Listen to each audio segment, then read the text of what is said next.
आपका स्वागत है आपके अपने YouTube चैनल महाअध्ययन में। वीडियो को लाइक करें और अगर अभी तक चैनल को सब्सक्राइब नहीं किया है तो फटाफट कर दें। आज हम करने जा रहे हैं हमारी 9th क्लास की वर्कशीट जो है सामाजिक विज्ञान की, और ये हमारे इतिहास की किताब से है। आज हमारी वर्कशीट का नंबर है 45 और आज की तारीख है 17 अक्टूबर। माय डियर स्टूडेंट्स, आपको तो याद ही होगा कि हम पिछली 2 वर्कशीटों में जिन बातों के बारे में पढ़ चुके हैं या जिन चीज़ों का अध्ययन कर चुके हैं वो सभी जर्मनी से संबंधित हैं और भी कुछ देशों से संबंधित हैं। जैसे हमने बात की थी प्रथम विश्व युद्ध की, तो हमने प्रथम विश्व युद्ध के बारे में भी काफ़ी सारी बातें पढ़ी। तो बहुत सारी बातें पढ़ते पढ़ते फिलहाल हम पहुंच गए हैं नाज़ीवाद और हिटलर के पास। तो ये नाज़ीवाद क्या है और ये हिटलर कौन है? मैं आपको हिटलर के बारे में एक बहुत ही रोचक बात बता देती हूँ कि हिटलर एक ऐसा व्यक्ति था अपने समय में जिसकी वजह से या जिसके कहने पर लाखों लोगों को सिर्फ उनके शरीर के बनावट, रंग, आँखों का रंग, नाक, कान, पूरा शरीर जिस तरह से हमारा बना होता है, उनकी बनावट भर के आधार पर पकड़कर उन्हें मार दिया गया। जहरीली गैसों के ज़रिए से उन्हें बड़े बड़े चैम्बरों में बंद कर दिया जाता था, जहरीली गैस छोड़ दी जाती थी और वो मर जाते थे।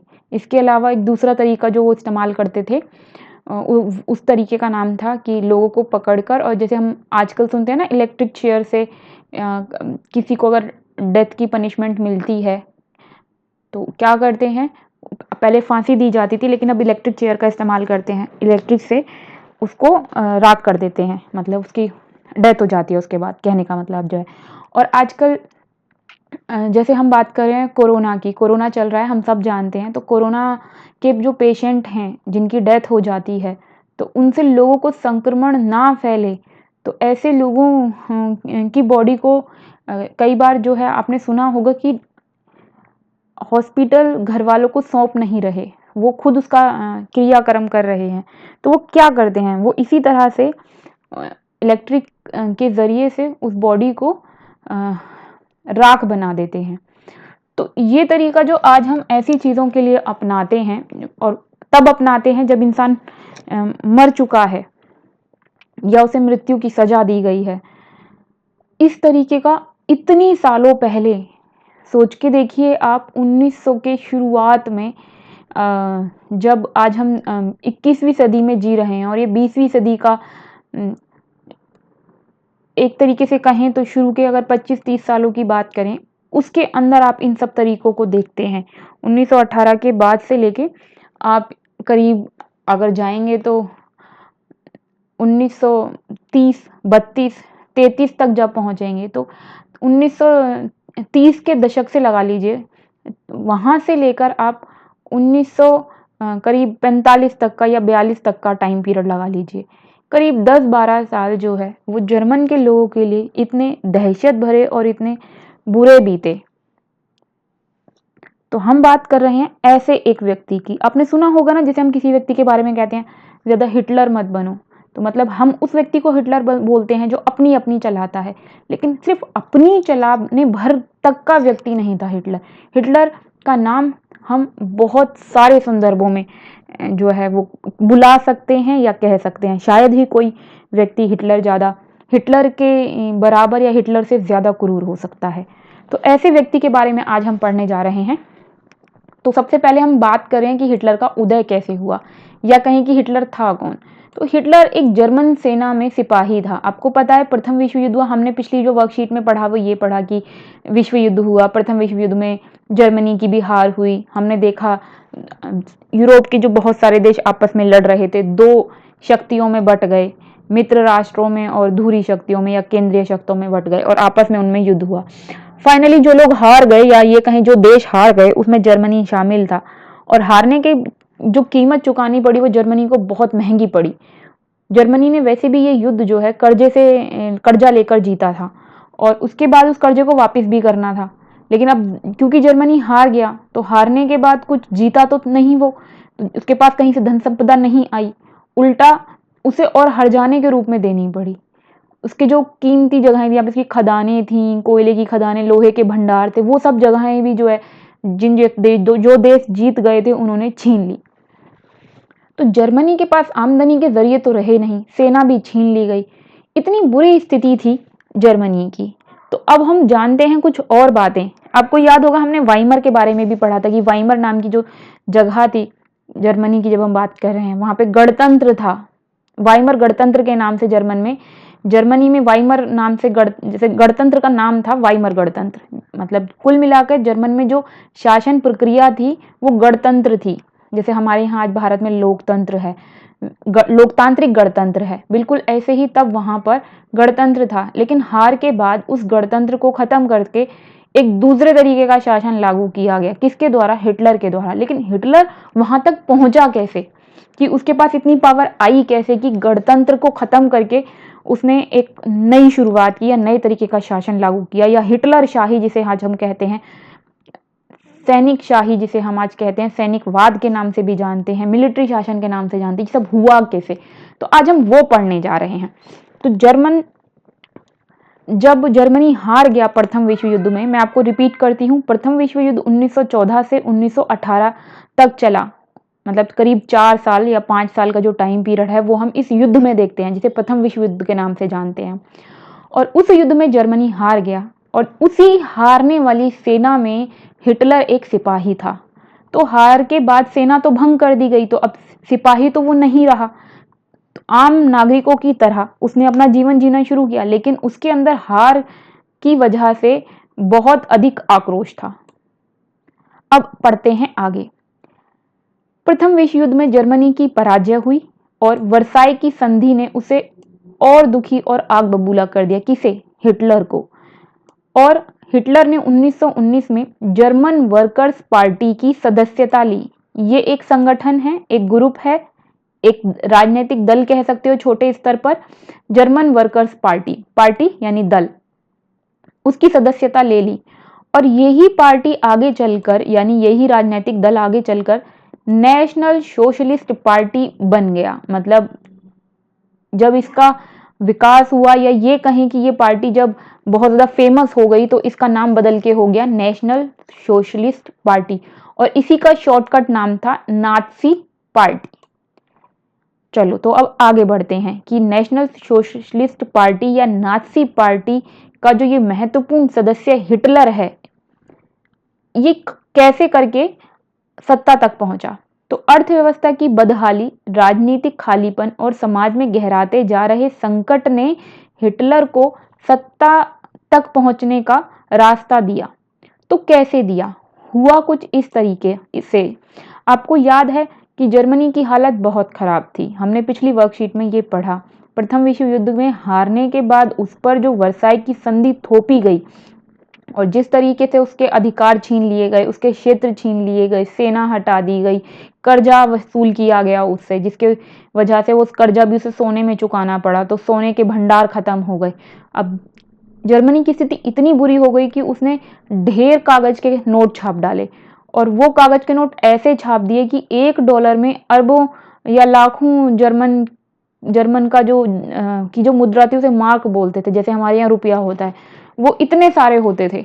तो इतनी बुरी स्थिति जब उसकी हो गई, तो अमेरिका को तो उन देशों में जिन्होंने जर्मनी की मदद करने के बारे में सोचा, उसमें था अमेरिका। अमेरिका ने ये तय किया कि जर्मनी की स्थिति बहुत बुरी हो गई है और इतना बुरा किसी के साथ नहीं होना चाहिए, तो उसने जर्मनी की मदद करने का फैसला किया, और उसने उसे कर्जा दिया। अमेरिका ने जर्मनी को कर्जा दिया, कर्जे पर धन दिया, यानी मुद्रा मतलब धन दिया, और धन देने के बाद जर्मनी ने एक बार फिर से अपनी अर्थव्यवस्था को चलाना शुरू किया। लेकिन हुआ यूं कि 1929 की जो महामंदी थी, महामंदी के दौर में होता यह है कि बेरोजगारी फैलने लगती है, लोगों की नौकरियां जाने लगती हैं, शेयर बाजार गिरने लगते हैं। तो वो आर्थिक महामंदी का दौर था जिससे विश्व के नामचारे को ही कुछ देश बच पाए थे, वरना पूरा विश्व के जितने भी देश हैं उस आर्थिक महामंदी के दौर से गुजरे। अब रातों रात जब अमेरिका के शेयर बाजार गिरने लगे, तो जर्मनी को मिलने वाली मदद बंद हो गई और एक बार फिर से लोगों के अंदर ये डर पैदा हो गया कि अब हमारा क्या होगा, अब हमारे पास जब रोजगार नहीं है, कोई मदद नहीं है, अब हम क्या करेंगे। तो जर्मनी के लोगों के अंदर ये जो डर फैल रहा था महामंदी की वजह से, उसका फायदा मिला किसे? हिटलर को। तो आओ ये देखते हैं कैसे। महामंदी के दौरान नात्सीवाद ने एक जन आंदोलन का रूप धारण कर लिया। भाई सीधी सी बात है, हम ये बात कर ही रहे हैं कि जो नात्सी पार्टी है वो इतनी फेमस हो गई कि उससे लोग जुड़ते ही चले गए। जैसे आपने देखा है कि आम आदमी पार्टी कितनी तेजी से उभरी और बहुत सारे लोग जो है वो उससे जुड़ते ही चले गए। खैर, ये एक लोकतांत्रिक पार्टी है, लेकिन हम बात कर रहे हैं एक ऐसी पार्टी की जो लोकतांत्रिक नहीं थी, जिसने आगे चलकर तानाशाही को अपनाया। तो 1929 के बाद बैंक दिवालिया हो चुके थे। सीधी सी बात है, उनके पास धन नहीं है, काम धंधे बंद होते जा रहे थे, मजदूर बेरोजगार हो रहे थे, मध्य वर्ग को लाचारी और भुखमरी का डर सता रहा था। भाई जब नौकरी नहीं होगी, मध्य वर्ग का तो मुख्य काम नौकरी होता है, नौकरी नहीं रहेगी तो उन्हें डर लगेगा ही कि हम भूख का सामना कैसे करेंगे, जब हमारे पास धन नहीं है तो हम क्या खाएंगे, क्या खरीदेंगे। नात्सी प्रचार में लोगों को एक बेहतर भविष्य की उम्मीद दिखाई दे रही थी। 1929 में नात्सी पार्टी को जर्मन संसद राइक्सटाग के लिए हुए चुनावों में महज 2.6% वोट मिले थे, जबकि 1932 तक आते आते इसकी संख्या बढ़कर 37% हो गई और अब ये एक बड़ी पार्टी बन चुकी थी। अब यहाँ पर लास्ट की 2 लाइनों में इन्होंने क्या बताया कि लोगों के सामने इतनी समस्याएं थी कि बेहिसाब समस्याएं थी, और इस वक्त जो ये नात्सी नाम की पार्टी उभर रही थी, लोग इससे प्रभावित हो रहे थे और उनको ऐसा लग रहा था कि यही एक अकेली ऐसी पार्टी है जो हमारी स्थिति को सुधार सकती है, एक बार दोबारा से हमारा भविष्य अच्छा हो सकता है। और ये एक बहुत बड़ी वजह थी कि 1929 में जिस पार्टी को केवल 2.6% वोट मिले थे, उस पार्टी को सिर्फ 3 सालों में यानी कि 1932 तक आते आते 37% वोट मिले, यानी कि 37% वोट मिले। वो इतनी बड़ी पार्टी बन गई सिर्फ 3 सालों में, लोग इतना पसंद कर रहे थे उसे। तो इस तरीके से हिटलर का उदय हुआ, मतलब हिटलर इस पार्टी का मुख्य कर्ता धर्ता था और हिटलर की ही वजह से ये पार्टी इतनी फेमस हो गई, जो एक छोटा सा संगठन था, जर्मन वर्कर्स पार्टी के नाम का एक छोटा सा संगठन एक नेशनल सोशलिस्ट पार्टी के रूप में बदल गया, जिसने न केवल चुनाव लड़े बल्कि सिर्फ 3 सालों के अंतर पर 37% वोट हासिल किए। जनता का इतना बड़ा भाग किसके साथ आकर खड़ा हो गया? नेशनल सोशलिस्ट पार्टी के साथ, और उसमें भी स्पेशली हिटलर के साथ। तो आइए पढ़ते हैं नाजी प्रचार की कला। अब ये नाजी प्रचार की कला क्या है? ये नाजी शब्द जिसका इस्तेमाल किया गया ये नात्सी ही है, जो हम ये नात्सी शब्द पढ़ रहे हैं। आपको कहीं पर नाजी लिखा मिले या नात्सी लिखा मिले, दोनों का एक ही मतलब है, और इस बात को ध्यान में रखते हुए उत्तर देना। कंफ्यूज मत होना, अगर 2 शब्द मत समझना, इन्हें एक ही शब्द समझकर चलें।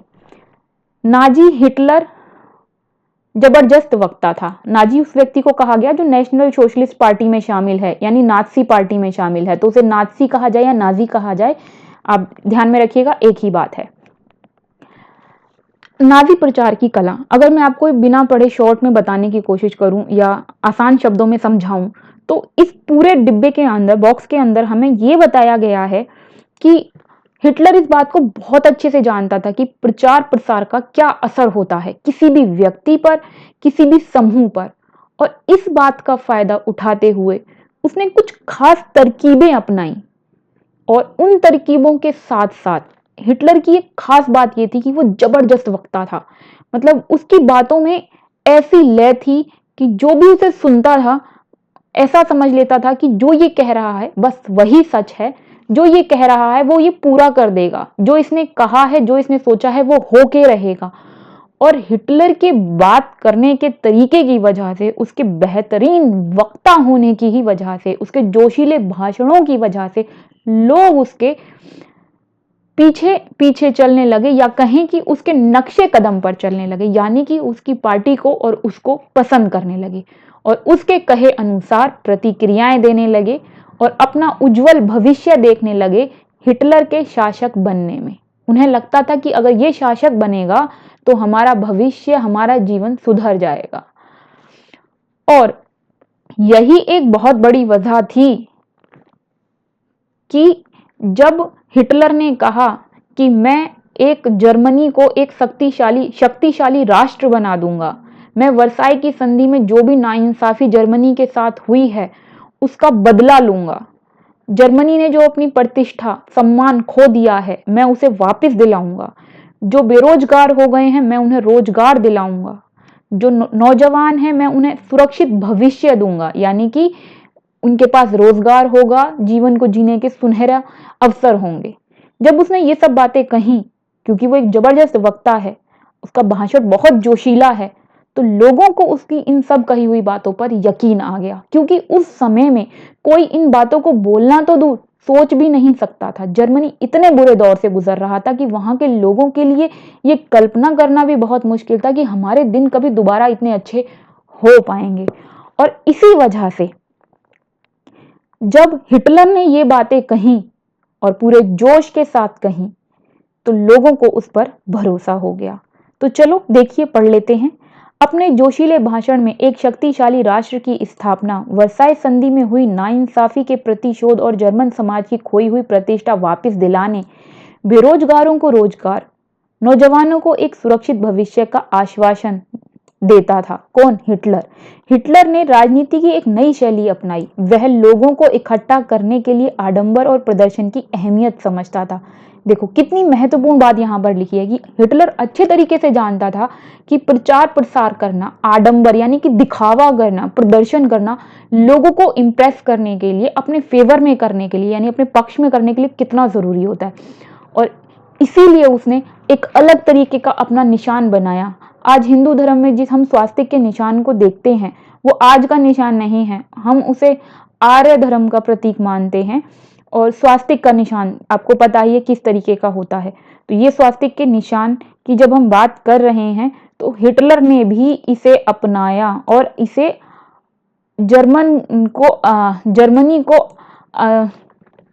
जर्मनी के लोगों को आर्यन कहा, उसने आर्य कहा, और ये आर्यों का निशान था। मैंने उल्टा बना दिया लगता है, अरे कोई बात नहीं, इसे सीधा कर देते हैं, उल्टा बन गया है तो। स्वास्तिक का निशान होता है ये स्वास्तिक का निशान होता है। तो इस निशान का प्रयोग किया उसने अपने झंडों पर। उसने झंडे का रंग तय किया, लाल रंग के झंडे थे स्वास्तिक के साथ बने हुए। और उसने नाची सल्यूट, एक निश्चित तरह का सल्यूट करना, सल्यूट तो आपको पता है पुलिस वाले सल्यूट करते हैं, जब हम तिरंगे को सल्यूट करते हैं, मतलब पुलिस वाले अपने बड़े ऑफिसर को सल्यूट करते हैं, फौजी सल्यूट करते हैं, वही वाले सल्यूट की बात हो रही है। और यहाँ तक कि आपने कभी ध्यान दिया हो तो जब फौजी ताली बजाते हैं तो उनकी ताली बजाने का तरीका अलग होता है।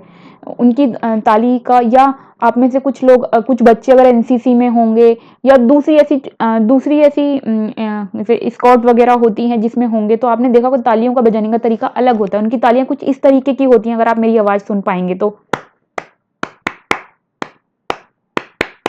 कुछ इस तरीके से होती है, 1 2 1 2 1 1 2 1 2 1, इस वे में तालियों की आवाज आती है। कभी आपने अगर ध्यान से सुनी हो तो कभी सुनने की कोशिश करना किसी माहौल में, तो इस तरह की तालियां बजती थी। मतलब वो जब भाषण देता था तो ये सब आडंबर तो होता ही था, झंडे, सल्यूट और स्पेशल टाइप की तालियां भी।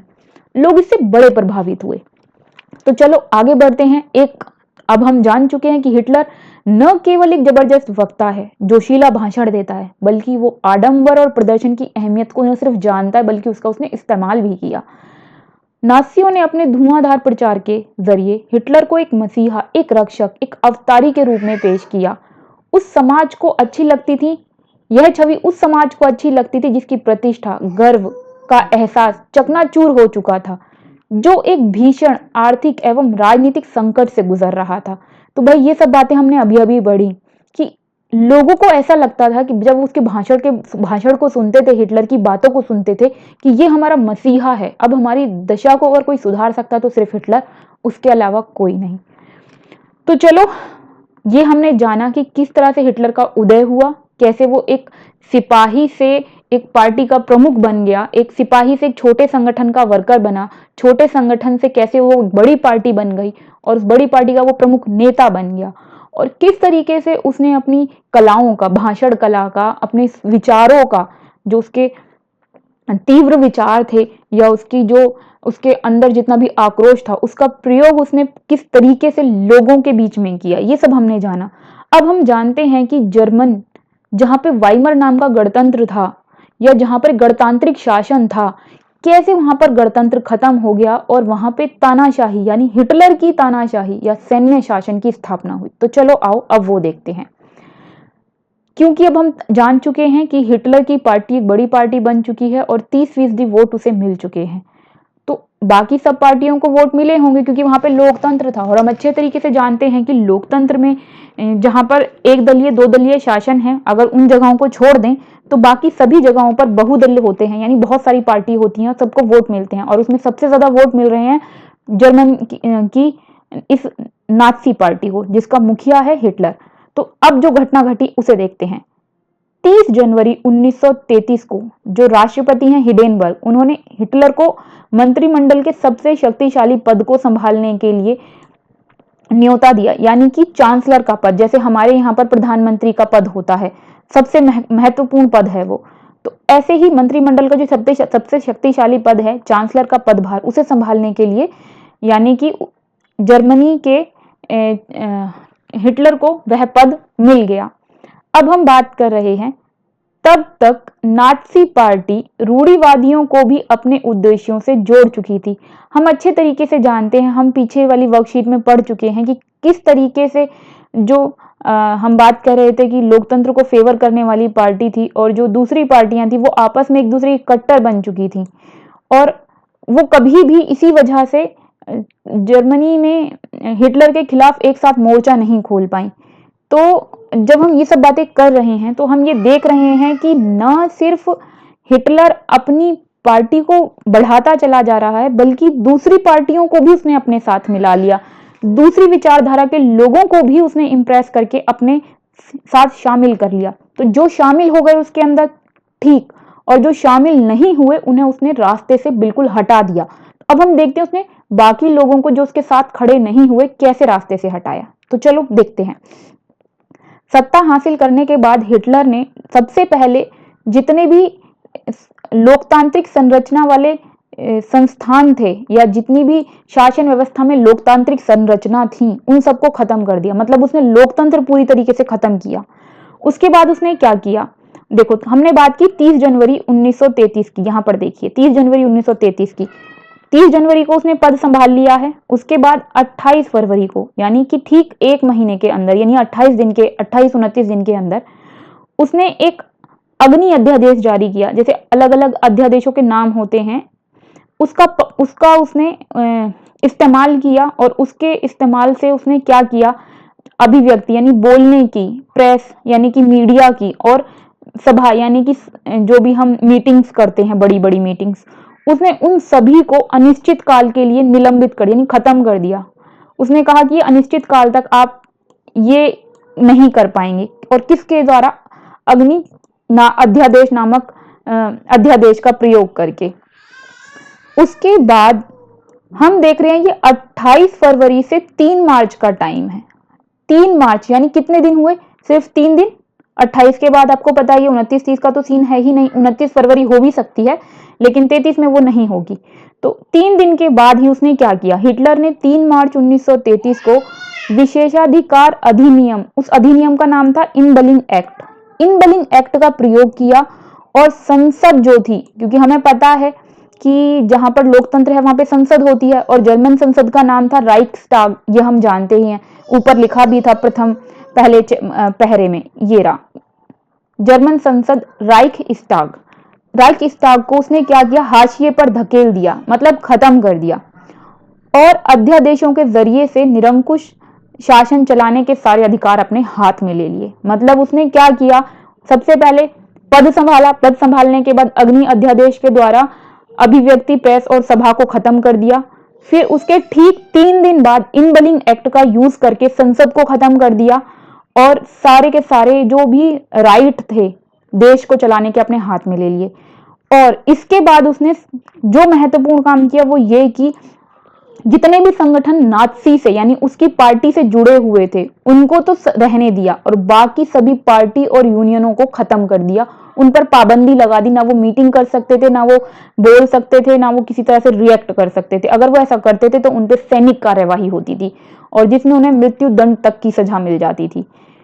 अर्थव्यवस्था, मीडिया, सेना और न्यायपालिका सब पर इस तरीके से पूरी तरीके से हिटलर का कंट्रोल आ गया। तो इस तरीके से हमने देखा कि किस तरह से पूरे जर्मनी को हिटलर ने कंट्रोल कर लिया और कितने दिनों में, सिर्फ और सिर्फ 1 महीने 3 दिन में, या कहें कि 30-31 दिनों के अंदर अंदर उसने पूरी शासन व्यवस्था को अपने हाथ में ले लिया चांसलर बनने के बाद। तो ये थी आज की हमारी पूरी वर्कशीट। मैं उम्मीद करती हूँ आपको समझ में आई होगी। ये बहुत ही इंटरेस्टिंग टॉपिक है, थोड़ा सा बड़ा है और मैं समझती हूँ कि अगर आप इसे ध्यान से नहीं सुनेंगे तो समझने में दिक्कत आ सकती है। आप किताब से इस पूरे चैप्टर को ज़रूर पढ़िएगा, बहुत इंटरेस्टिंग टॉपिक है। और अब मैं आपके लिए प्रश्न उत्तरों को डिस्कस कर लेती हूँ। देखते हैं आज आपने क्या सीखा। हिटलर के उदय के क्या कारण थे, तो हमने पूरा पहला पहरा पढ़ा था। आप चाहें तो इसे शॉर्टकट करके लिख सकते हैं, लेकिन मैंने यहाँ पर ये पूरा लिखा है क्योंकि बाई चांस अगर पेपर में 5 नंबर में प्रश्न आ जाता है तो आप फिर कैसे लिखेंगे, इसलिए मैंने पूरा यहाँ लिख दिया है। आप चाहें तो इसे शॉर्टकट कर लीजिएगा। वैसे मुझे लगता है पूरा लिखना चाहिए कि हिटलर सिपाही था, वहां से उसने जर्मन वर्कर्स पार्टी की सदस्यता ली, फिर उसी पार्टी को बड़ा करके उसने नेशनल सोशलिस्ट पार्टी बनाई और मुखिया बन गया उस पार्टी का, जिसका नाम नाज़ी पार्टी बना। बाद में उसने सत्ता तक पहुंचने के लिए बहुत सारे तरीके अपनाए और महामंदी के दौर में नाज़ी जो उसकी पार्टी है वो एक सिर्फ पार्टी ना रहकर एक आंदोलन बन गई।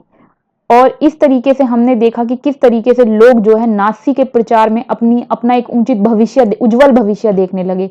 और इस तरीके से 1929 में नाज़ी को जो है जर्मन संसद राइक्सटाग के लिए उसने चुनावों में भाग लिया 1929 में और उसे 2.6% वोट मिले और 1932 तक उसने 37% वोटों तक लोगों को अपने फेवर में कर लिया।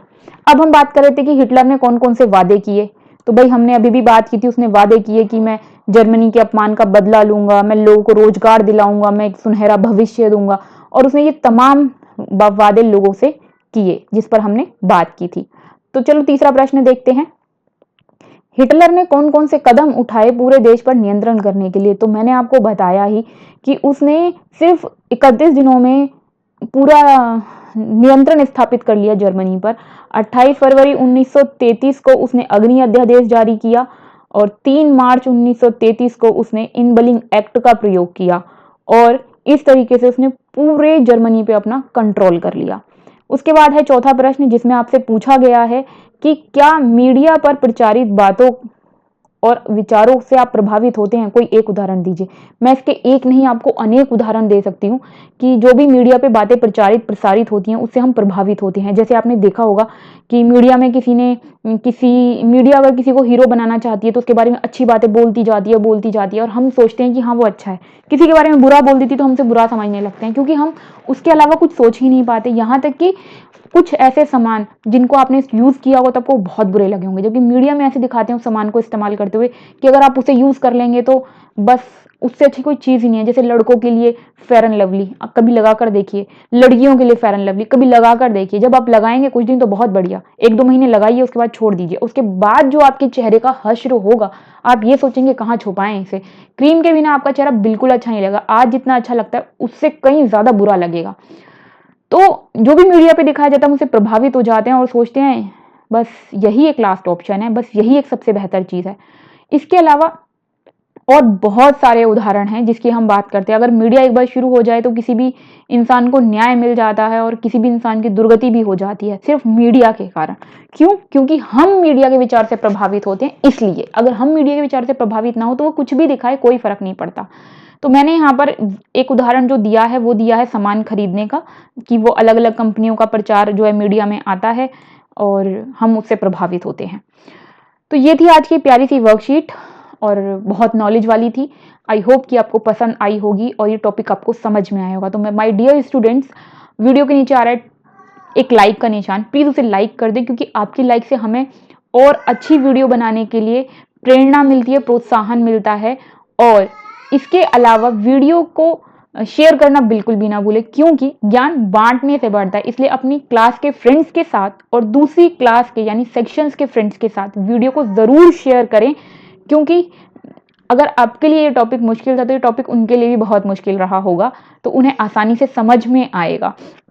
और इसके अलावा चैनल को अगर आपने अभी तक सब्सक्राइब नहीं किया है तो चैनल के ठीक नीचे यानी वीडियो के ठीक नीचे आ रहा है एक बटन जो है रेड कलर का, जिस पर लिखा है सब्सक्राइब। उसे क्लिक कीजिए, बटन का कलर चेंज मतलब चैनल सब्सक्राइब। चैनल को सिर्फ एक बार सब्सक्राइब करना है, उसके बाद अगर आप बेल आइकन को दबाते हैं तो हमारी वीडियो जैसे ही डलेगी आप तक पहुंच जाएगी और आप बहुत सारी नॉलेज वाली वीडियोस को आसानी से समझ पाएंगे। तो तब तक के लिए थैंक यू। फिर मिलते हैं एक और नई वीडियो के साथ।